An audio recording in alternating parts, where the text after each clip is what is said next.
பணக்கார மாப்பிள்ளைகளை எதிர்பார்க்கும் பெண்களுக்கு ஒரு நாள் ஒரு அப்பா புரோக்கரை அழைத்து சொல்கிறார். புரோக்கரே, என் பொண்ணுக்கு ஒரு நல்ல மாப்பிள்ளை இருந்தா பார்த்துட்டு சொல்லுங்க. இருக்கன ஒரு நல்ல இடம் இருக்கு. மாப்பிள்ளை 10ஆம் வகுப்பு படிச்சிருக்கார். சொந்தமாக ஆட்டோ ஓட்டுறாரு. ரொம்ப நல்ல பையன், நல்ல குடும்பம். சரி, மாப்பிள்ளை வீட்ல இருந்து பொண்ணு பார்க்க வர சொல்லுங்க. என் பொண்ணுக்கு பிடிச்சா கல்யாணம் முடிப்போம். 2 நாட்களுக்கு பிறகு மாப்பிள்ளை வீட்டிலிருந்து பெண் பார்க்க வந்தனர். வாங்க வாங்க, எல்லாரும் உள்ள வாங்க.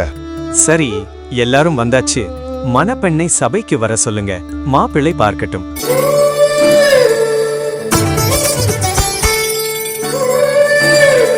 மாப்பிள்ள, பொண்ணை பாத்துக்கோங்க.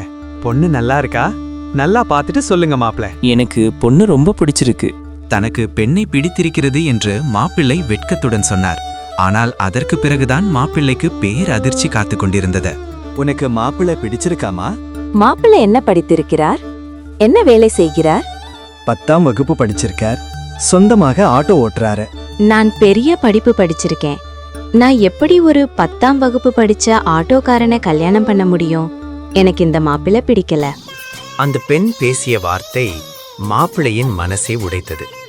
மனவேதனையுடன் மாப்பிள்ளையும் குடும்பமும் அங்கிருந்து கிளம்பிவிட்டார்கள்.